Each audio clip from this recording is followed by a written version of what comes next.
Hi, welcome back to Worm Watts, where we harness the God-given power of compost worms to transform organic waste into amazing living fertilizer. Today we are back inside of the new bin that we started just yesterday. And it's so hard sometimes to stay out of a new bin because it's exciting, you want to see everything that's going on. But the worms obviously do better when we're able to give them some time. And as we open it, we're just greeted by the smell of sawdust. Still a fairly strong smell. But the worms, where are they? I've got some flies in here already. They seem to be drawn already to the fruit that we had in here, the frozen fruit that's thawed. So that did not take them very long. And over the past several hours, I've actually been thinking about the bin and thinking about some of our other bins. And when we started this bin, we opted not to drill any ventilation holes. And upon further thought, I think that may have been an oversight. So as we've looked into some of our other bins, and I usually try to place those holes up here, kind of toward the top of the bin, but as I've looked at some of the other bins that I have, I've noticed that none of them really seem to struggle with retaining moisture.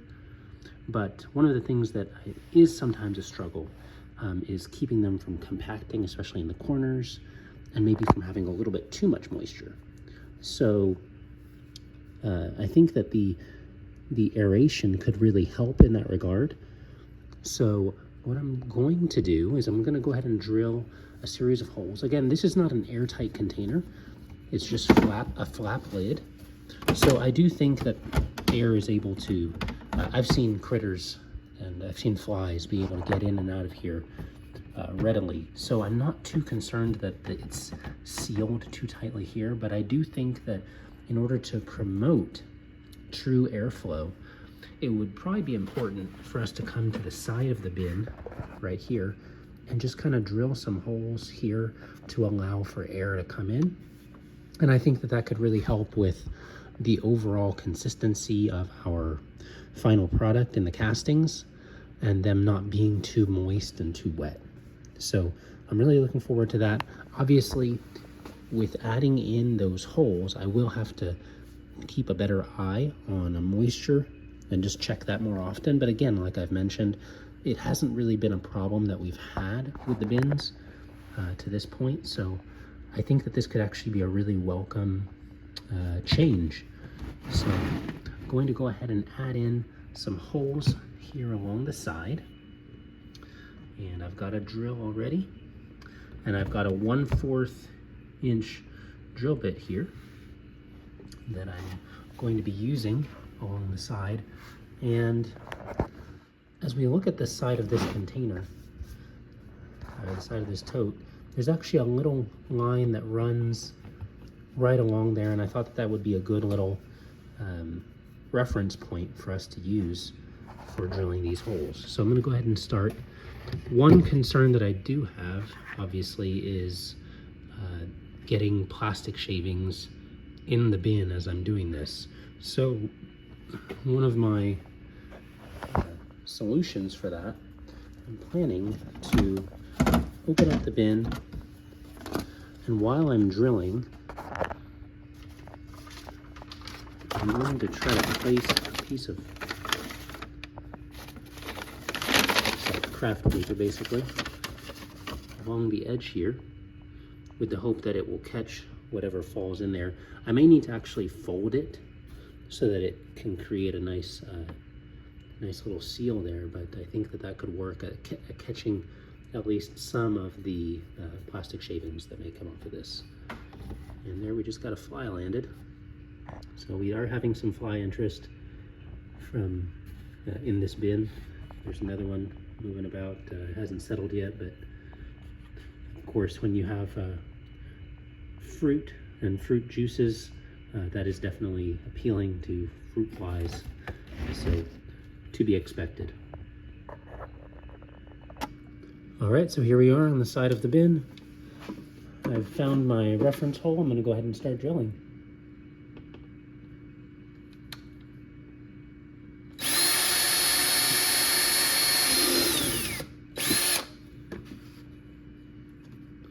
All right, so I've got one hole right there.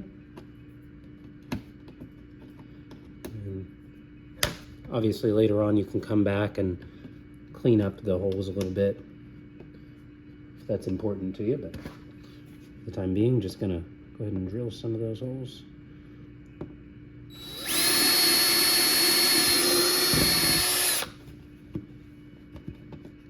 And some of the plastic shavings are definitely coming off on the outside, which is ideal. But I do want to keep an eye out for the inside, make sure that not depositing a whole bunch of plastic in there.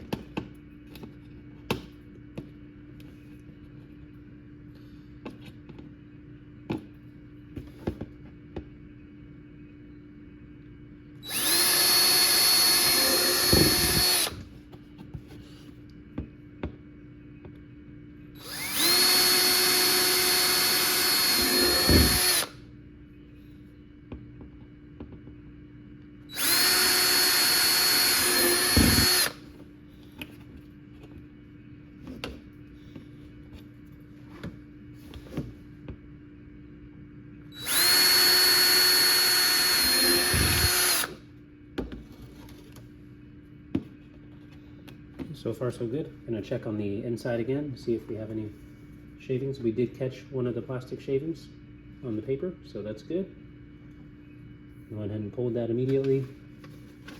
And I'm actually able to find one shaving that escaped the paper, but I was able to grab it and pull it out of the bin.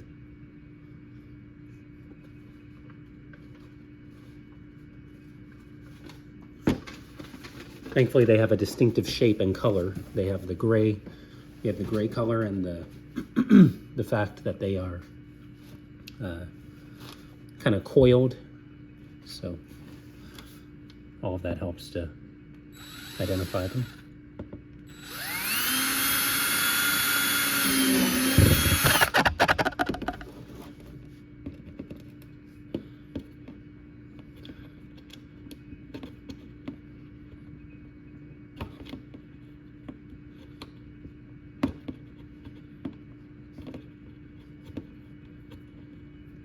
Sorry, just trying to clean up these holes here. I'll come back and do that later. Let's go ahead and get these holes drilled in.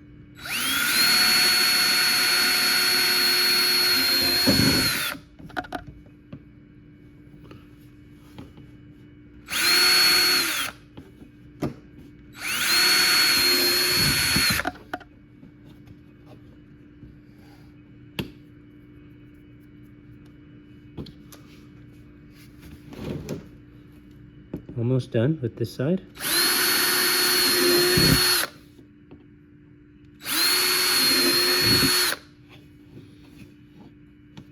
All right, so finished that side, and I've got 2, 3, 4, 6, 8, 10, 12 holes on this side.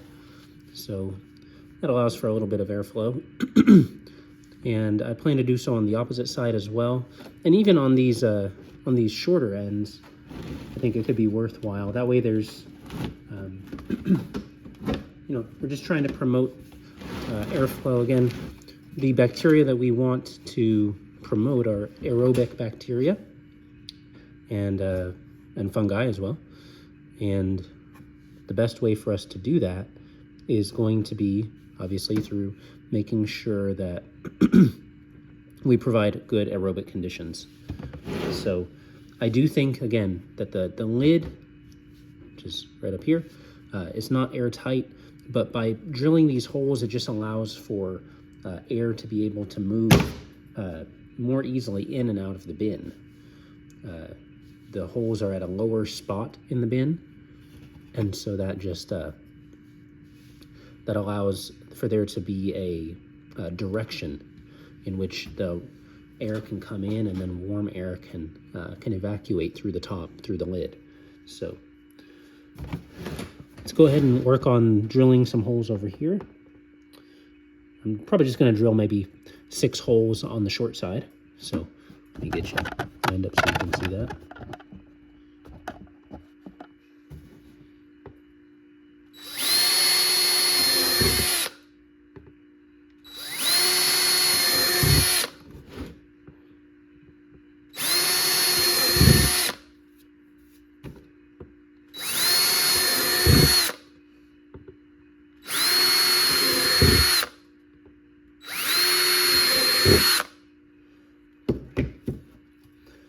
So having done that, we finished the short side. We have our 6 holes. I'm going to open it up again and just check inside, see if I spot any.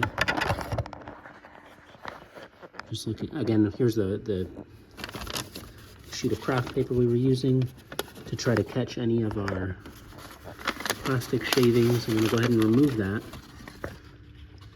and we'll just look inside the bin, see if anything pops out.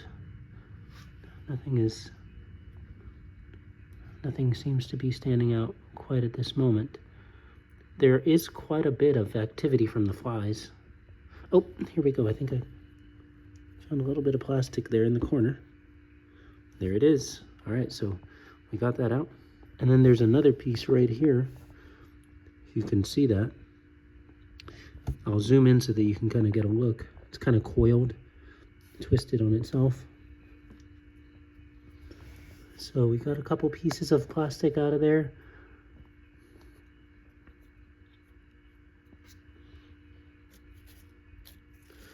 Ideally, you want to do this before you add in all of your materials. It's a lot easier to handle that way, because then you can just drill the holes and then wipe out the bin before adding in any of your materials. But we did this one a different way, and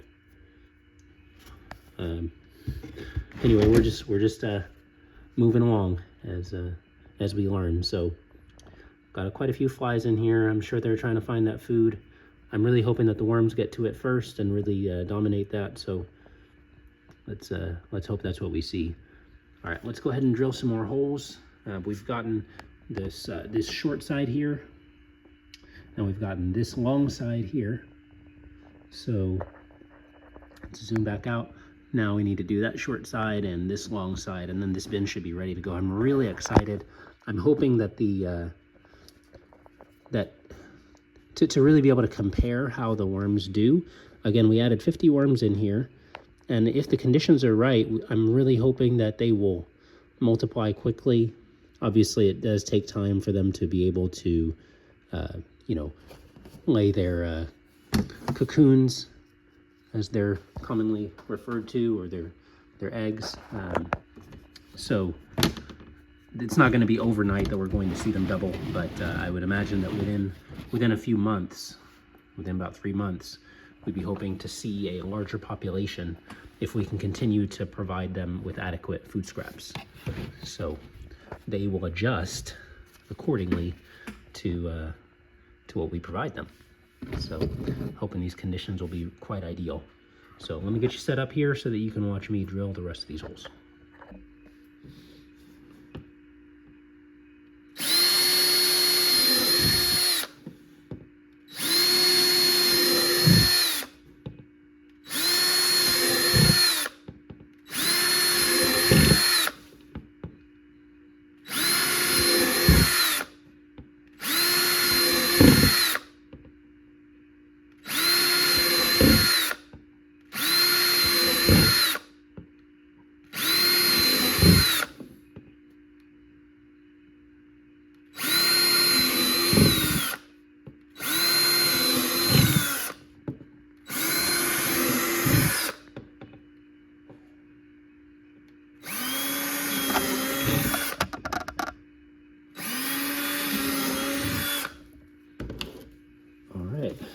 So we're done on this side.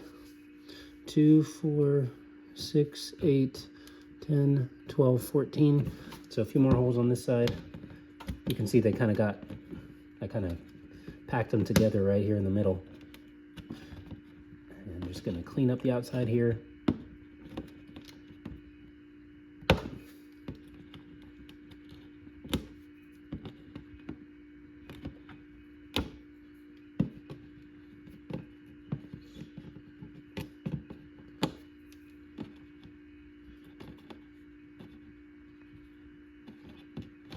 All right, so that is that. Let's check inside the bin again, make sure that we don't have any plastic pieces. I would imagine that there would be some. It's difficult to do this without having any plastic shavings get in here, but it does take a little bit to spot them. But we will try our best.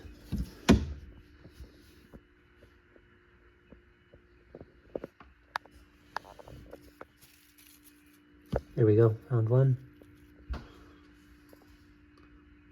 Got that out of there.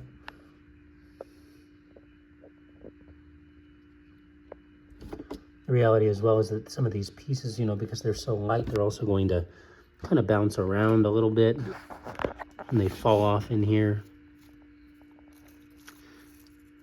If you're able to have a partner to do this with, that is another way to be able to make this a little bit easier. So one of you can drill and the other person can spot the plastic shavings that come off and catch those on the other side. So that's why 2 is better than 1. So, all right. Well, I saw that one piece.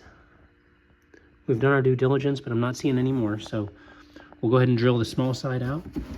And then it'll be time for us to let the bin rest. Again, it's so hard to do because obviously you want to see how the worms are doing, what changes there have been in the past 24 hours, which honestly probably not a lot, but let's go ahead and get you situated again.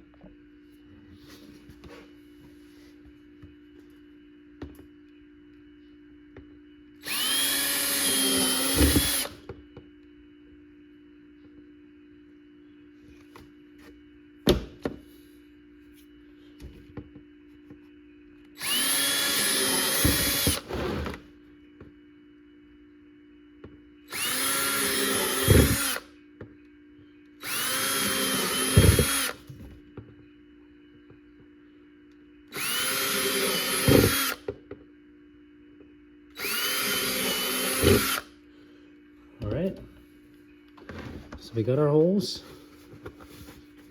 They look pretty decent. Checking on the other side for any shavings.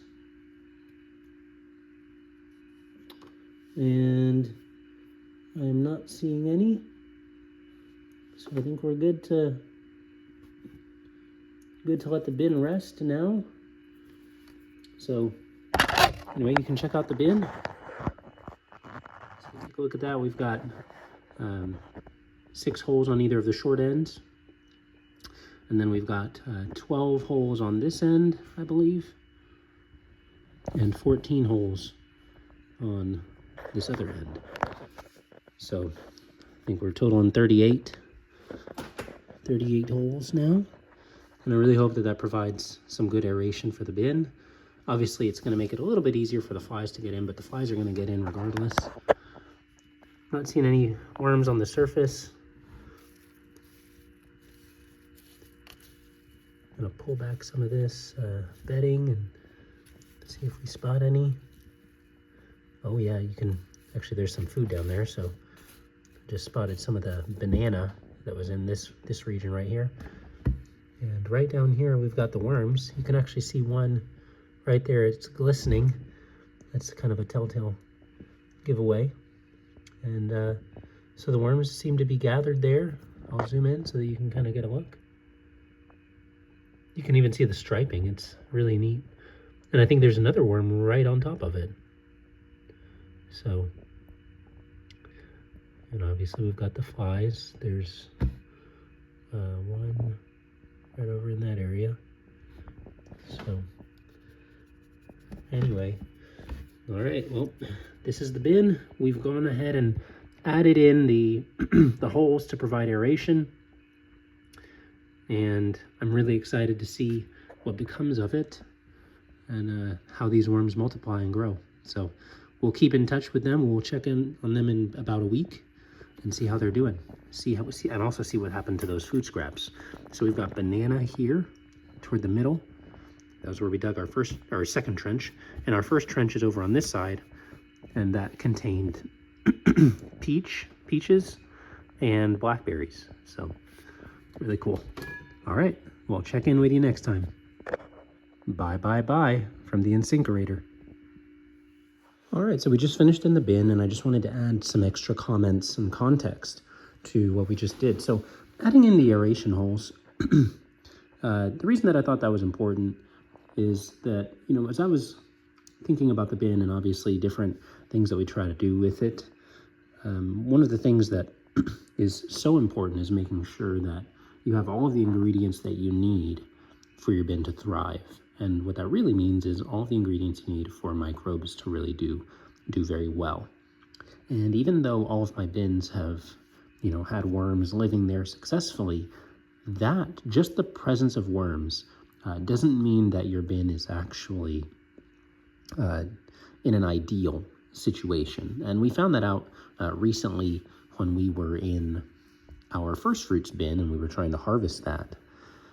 In that bin, we actually had, as we dug further down, soggy conditions that actually had a bit of a smell to them. So things were getting a little bit anaerobic, but there were still worms down there. And so obviously that is not ideal. And that was a bit of a reminder to me that just because I have worms and have been doing this without ventilation holes in the majority of my bins, that doesn't mean that that's been quite ideal. And I have been hoping for my worms to multiply at a bit of a faster rate. And so I realized that one reason that may be for why they're not could be that they don't have all the ingredients that they need. And when I considered moisture was good, food seemed to be good in all of those conditions, the missing ingredient was really the oxygen. And you need that for your worm bin, because that provides, just similar to how oxygen allows for combustion to happen within or fuels combustion within an engine. Oxygen also fuels your worms to a certain degree. It's one of the ingredients that you need for your worms to really thrive. And so as I was thinking about it, I wanted to go ahead and add in more oxygen to the bin, make sure that the conditions were solidly aerobic, and just to make sure that the bin is able to thrive. So if you have any comments or any things that you've learned that really help the bin condition to stay ideal, please reach out and let me know. But I think I'm really excited to see how this works out. And I'm planning actually to implement this on more of my bins. So this is just the first. I'll probably be drilling holes in a lot more, just to introduce more oxygen.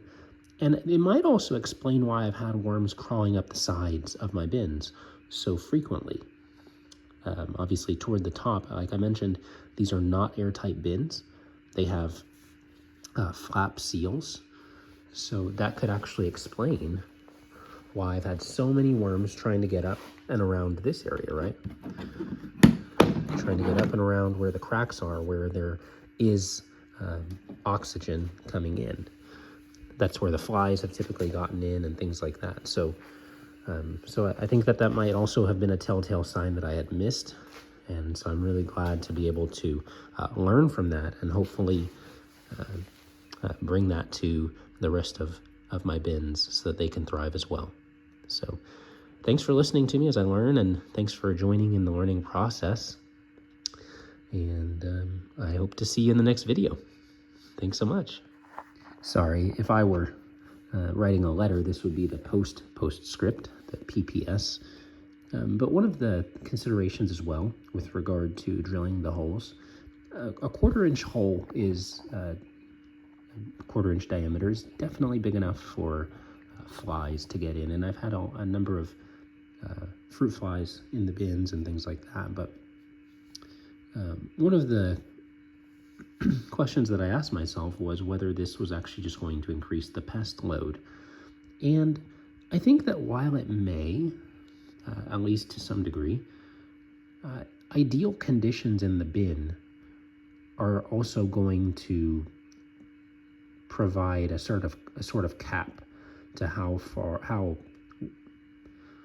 wild that pest load gets, right? If my bin conditions get very anaerobic, it's probably going to introduce a lot more pests. It's going to be a lot more smelly and things like that. So I do think that, at least on the short term, I may have more flies interested in what's going on. But I also have to consider that there are many commercial vermiculturists, that is, people who are breeding worms and often selling them. And they usually would use a mortar tray, which is completely open on top. Many of them will just use that, and then they'll cover it with bubble wrap, plastic bubble wrap over the top. And so I think that, they're able to do that successfully. And so I may check out some of the strategies that they use to keep pests down. But I do know that, in situations where you want your worms to be able to thrive and multiply rapidly and readily, having a lot of access to air seems to be something that is very important. So I definitely want to maximize that in my bins.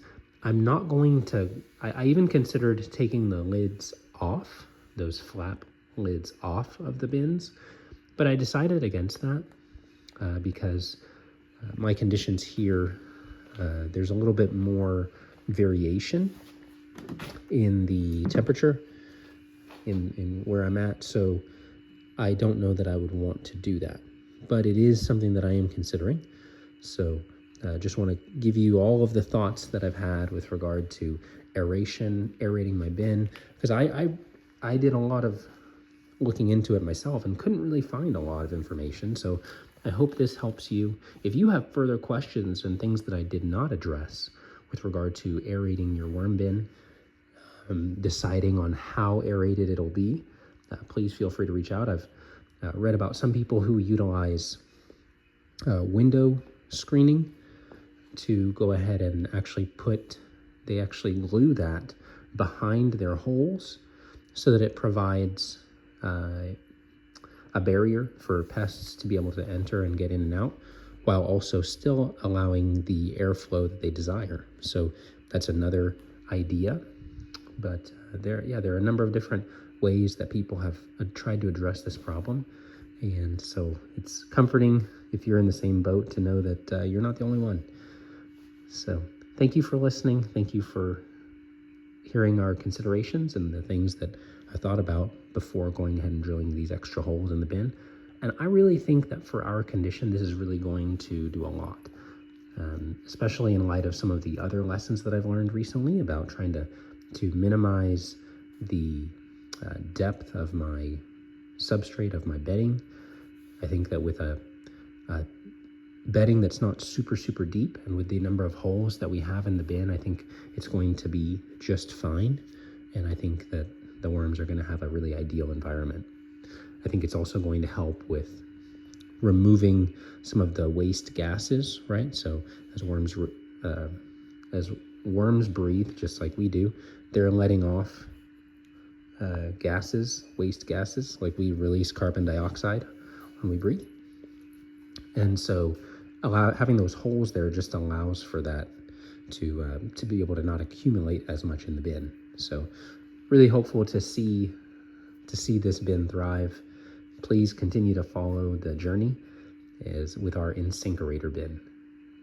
Thanks so much.